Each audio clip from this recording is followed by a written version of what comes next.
We're back. Hey, everybody. All right, this is what we're doing today. Take a look. This may be something you've never seen before. You might have seen this in 6th or 7th grade, but that was a long time ago.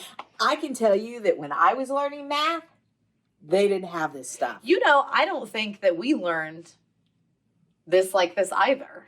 I don't know. So this is within the last 17 years development. Right. Absolutely. Let's go. Okay. So what this is an equation. But we're not going to write out the equation with numbers or anything. We're going to use, normally you would use like hands-on stuff, like little blocks to solve it. But since you're at home and we're here, we're just going to use pictures. Okay. And we know it's an equation because of that equal sign. So whatever's on this side, it is exactly the same as what's on this side. Perfect. So when we have an equation that's represented with pictures, the goal is the same. We're still trying to get the variable by itself. And there's a little key down here to tell us what everything is. So we have some of these white squares. And they both are, each one of them equals 1. And then we have 2 white rectangles. That's x. And then we have 2 gray squares. Those are -1. Okay, so we're going to try to make it so that our x's are by themselves because that'll be the answer to this equation. So the way that we're going to do it is we're going to use opposites or inverses, just like when we solve an equation mathematically. Okay. So if I have 2 -1s, how am I going to get rid of those? Well, you would have to have 2 positive ones to cancel them out. Exactly. Can I bring these up here? Yep. All right. And if I do that on one side, I've got to keep my equation balanced. So I would also put 2 on the other side. Well, there's 1 and there's 2. I'm glad you said that because I had already forgotten. We got it. And then we had to do it on both sides. All right. Where's that? So let's look. Now I have 8 of these over here. I still have 2 x's here, but these they're canceled will out. cancel out. So if I have a -1 and a +1, they cancel out and we're just going to throw them off over there. Sounds like a good plan.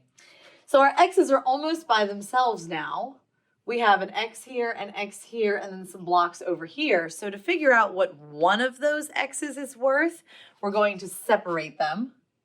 So that we have a group that's an x and a group that's an x.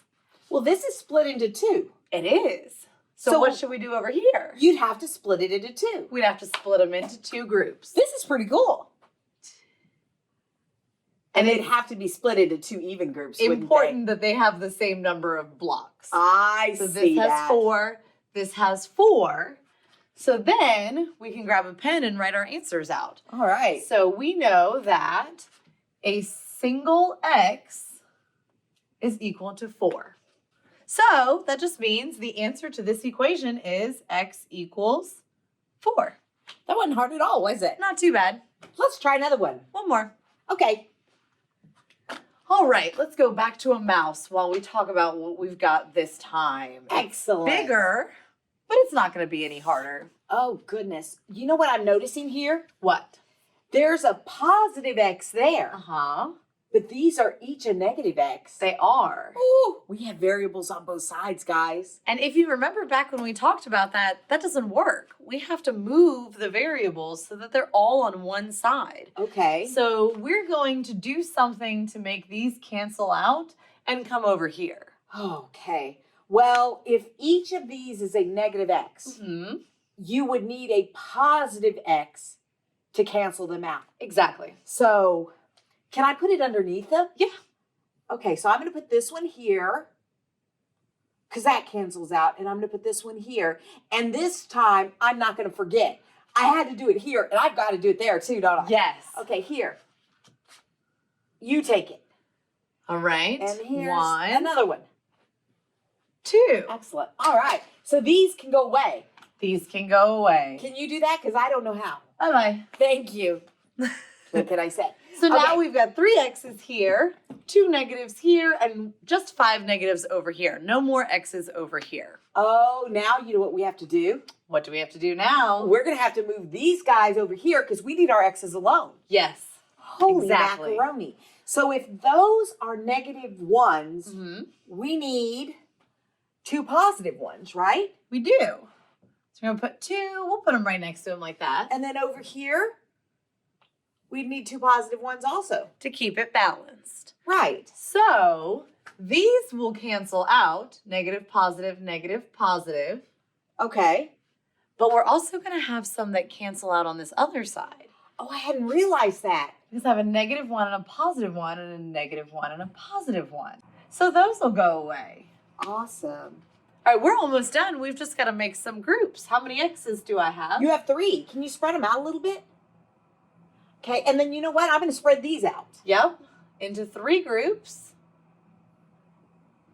Holy macaroni, we know that these are negative ones, right? Yep. So if I give you a highlighter, you can show that an X is equal to a negative 1, and then I'll give you a pin. So that's going to be my answer. In this equation, X is equal to negative 1. Thank you so much, because I never understood these before. Well, it's kind of cool. You can do the whole thing with no calculator, no mental math, just moving some blocks around. Sounds like fun.